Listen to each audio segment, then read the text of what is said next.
everyone, Darkseeker here again. Welcome back for another video. It's the start of the December season and we're on the wild mode ladder. Now before we get to today's deck, I had a really fascinating game against a Hearthstone player called Dane, who has a YouTube channel and a Twitch channel. Now Dane is an amazing player. I think Dane plays mostly wild mode, and it was my priest versus his warrior, and it was the most insane game of Hearthstone that I've played all year. In fact, he ended up featuring that game on his YouTube channel, and I'll put a link to that game in the in the description of this video. Do check it out because you get to see the game played from his perspective. I wish I'd recorded that game, because if I did, it would certainly be published. It was insane. He played like 4 Dead Man's Hands. He ended up getting a 0 cost tank up hero power. Marin the Fox ended up getting played like 4 times, which was crazy. I lost Anduin, Shadow Reaper Anduin, and Razar to milling. How crazy is that? So the game was nuts, and we went to fatigue.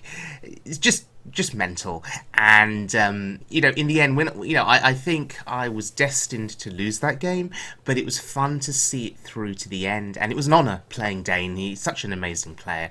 So yeah, do check that out. It's the link is in the description of this video. It's just mental.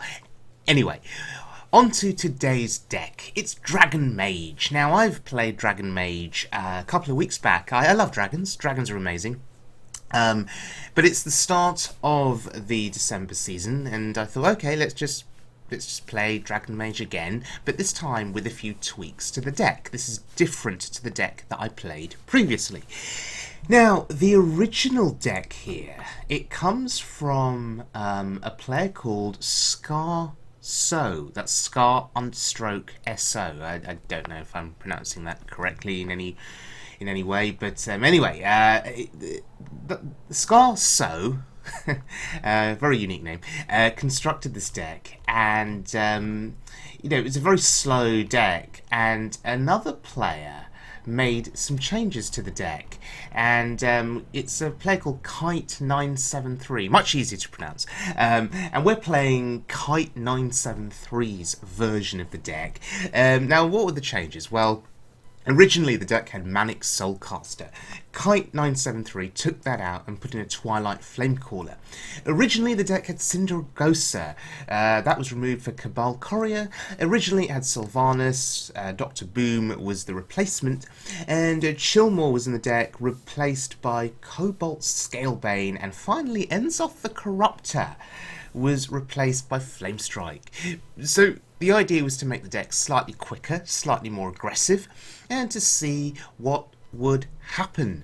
So, we're going to have a look at a few highlights from the wild mode ladder.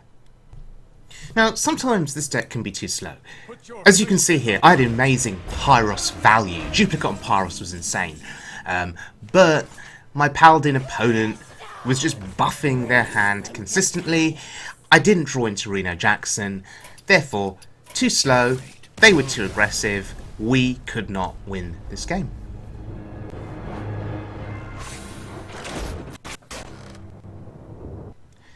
And sometimes, well, you have Reno in your opening hand. You have a 2-drop, and you feel pretty good about yourself, and you think, okay, I have a chance of winning this game. You even have Dr. 7 in your hand, and you think, okay, bring it on. And then you wait, and you wait some more. You keep waiting. You think, damn it, I was actually ready for this game. Oh look, there's some movement, he's alive, he's moving his cards.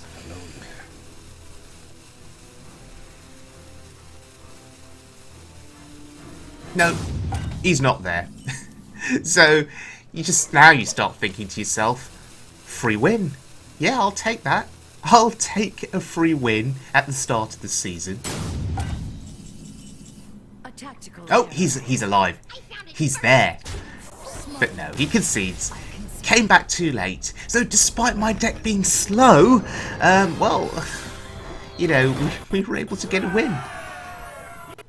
Okay, let's have a look at a full game of this deck in action against a priest. Now, I'm pretty scared going up against priests, particularly when you have a hand like this. However, notice what I kept.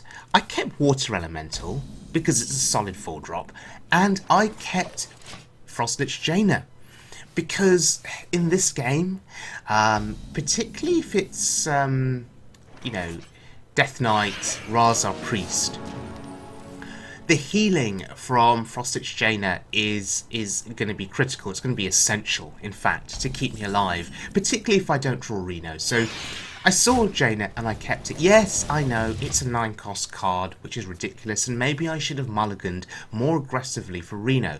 However, I think it was reasonable to keep her. He's going to be slow to start with. I'm going to be slow. We're both slow decks. It's just that at some point in the late game, the priest will go mental with burst damage. And that's something I can't do. But we're both slow decks. So he got a Kazaka's potion. We have to be wary of that potion.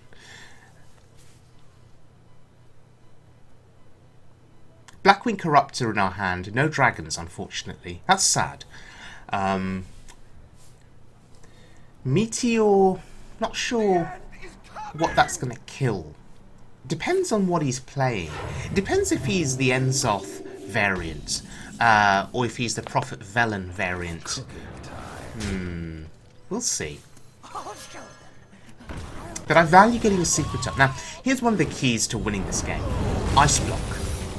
That is essential. If you can get Ice Block up, then all the damage that they do to you is meaningless. Yeah, they pop the block, but then you just play Reno the following turn, heal back up to 30, and they don't have the cards left to combo with their hero power, because they've used them all trying to pop your block. Okay, so we're just playing a board control game now. And he's going to have to make a judgment of how far to commit, you know, with his 0-cost hero power once he gets it. How much does he commit card-wise, turn to turn, knocking my health down, knowing that I've got a secret up, which could be Ice Block, knowing that Reno Jackson is probably going to arrive. Now, Blackwing Corruptor, useless. Once again, no dragons. So what do? It's turn 7. Do you play Dr. Boom? I mean, turn 7, Dr. Boom is green, play him? No. We have to kill the minion. We have to keep the board. And so, Pyros seems like a reasonable play here.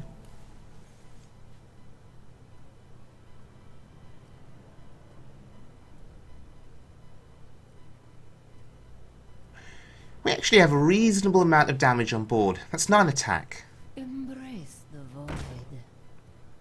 And as the priest, as you're gathering your cards, as you're searching for Raza, as you're searching for Anduin, you have to control the board.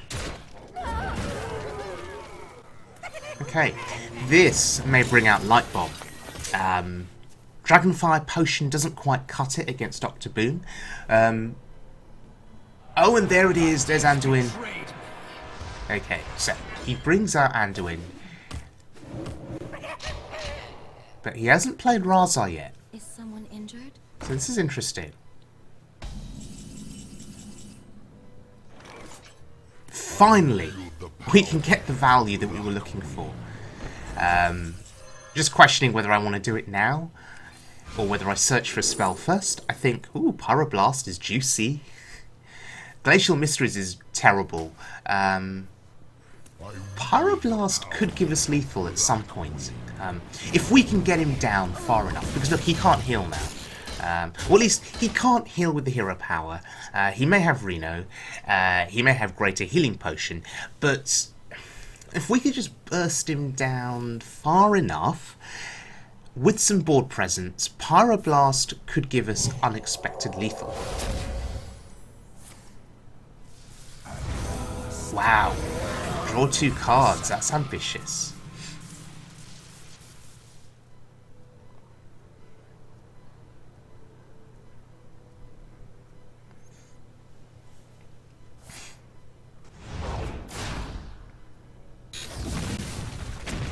Okay, 4 damage, I'll take that. I'd have preferred a minion to get sniped, but okay. I think I Flame Strike here because, I mean, it keeps some minions alive, right? And it keeps the pressure going. And we've got him down now to 21. So all of a sudden, Board Presence plus Pyroblast is becoming a threat to him. Now, he won't expect Pyroblast. Nobody does. So, okay, he's going to spend his turns clearing the board. This is good. It means that the damage is not going face. This is very good. Good for us.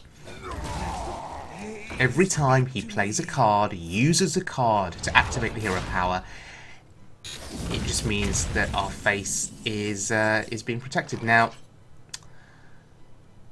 we have Pyroblast, we have a Mana Worm. It's not enough for lethal, unfortunately. It's close, it's just not enough. Wait. Okay, we can't combo Pyroblast with another spell, even though it costs 8. So what I'm going to do is I'm going to mill him. That's the strategy now.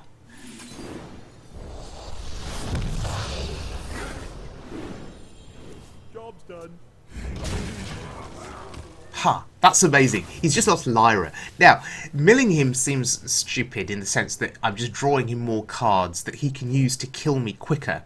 Well, actually, in this case, it's fine because I have the ice block up. I'm soon going to play Jaina. So, milling him, I think, was worth the risk. And actually, it paid off. It paid off massively. He lost Lyra. And there's the Reno. Maybe he feels he's close to dying, or, you know, maybe he fears spells in my hand. Or maybe he just had nothing else to do that turn. Maybe that is a hand full of spells, and Reno was the only minion. I don't know. But now the healing comes, and there's going to be a struggle for him to win. What we are fearing is Prophet Velen and a host of ridiculous spells. But even then, we have Ice Block up. And then by that time we'll have drawn Reno and we'll just win the game. It's fine. It's absolutely fine.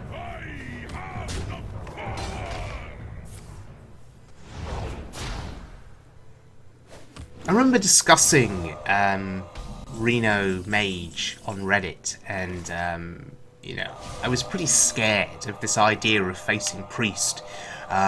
I think this matchup is better for me against a normal Reno Death Knight Raza Priest compared to going up against Big Priest. Big Priest is really scary just because, you know, they can get a lot of pressure on the board very quickly with Barnes and then Resurrect spells.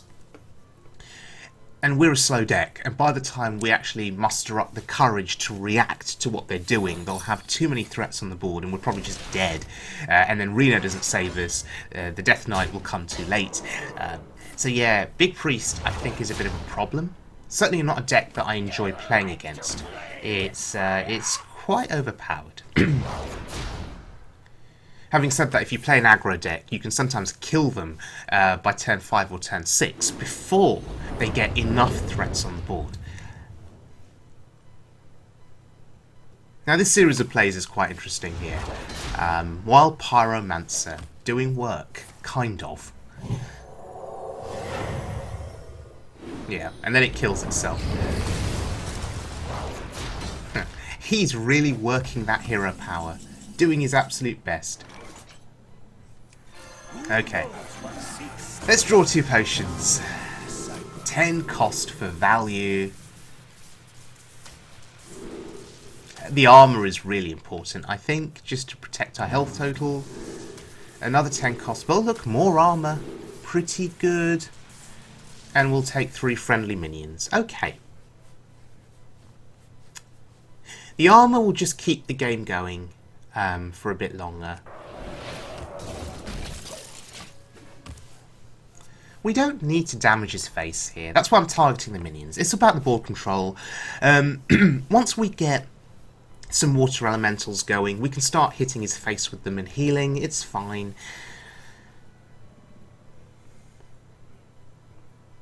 By this point, he knows it's ice block, right? Certainly not Ice Barrier. So I guess he's just working on popping the block and hoping I don't have Reno Jackson. And actually, I don't have Reno.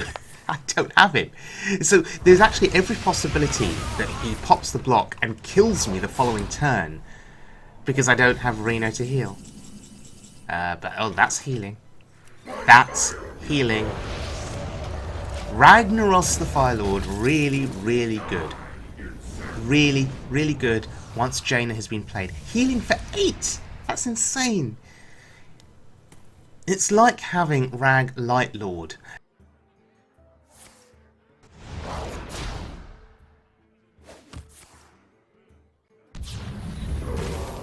And there's the light bomb. Yeah, can't leave a body on board that that deals 8 damage and 8 healing every turn. Okay, I'll take that. That's decent. No, yeah. Your victory proves nothing. Didn't even need the Pyroblast.